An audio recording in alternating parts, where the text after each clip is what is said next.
গীতা পাঠের 4 নম্বর অধ্যায়ে জ্ঞান যোগের 33 নম্বর শ্লোক। হরে কৃষ্ণ। শ্রেয়ান দ্রব্যময়াৎ যজ্ঞা যজ্ঞান যজ্ঞ পরন্তপ সর্বং কর্মাখিলং পার্থ জ্ঞানে পরিসমাপ্যতে।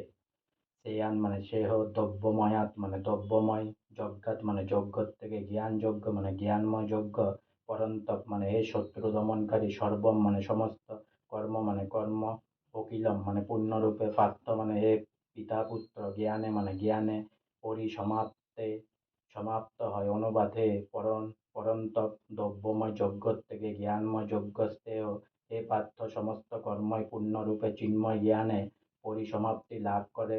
তাৎপর্য: সমস্ত যজ্ঞের উদ্দেশ্য হচ্ছে পূর্ণ জ্ঞানে অধিষ্ঠিত হয়ে জড় বন্ধন থেকে মুক্ত হওয়া এবং অবশেষে ভগবান শ্রীকৃষ্ণের প্রতি অপ্রাকৃত প্রেম লাভ করে অপ্রাকৃত জগতে উত্তীর্ণ হওয়া, তার নিত্য সাহচর্য লাভ করা। কিন্তু তা সত্ত্বেও প্রত্যেকটি যজ্ঞেরই একটি নিগূঢ় রহস্য আছে এবং যজ্ঞ অনুষ্ঠান করতে হলে সেই রহস্য সম্বন্ধে অবগত হওয়া প্রয়োজন।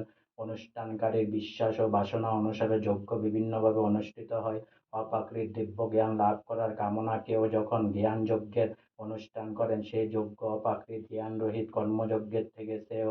কেননা জ্ঞানবিহীন যজ্ঞ লৌকিক ক্রিয়া মাত্র, তাতে পরমাত্ম লাভ হয় না।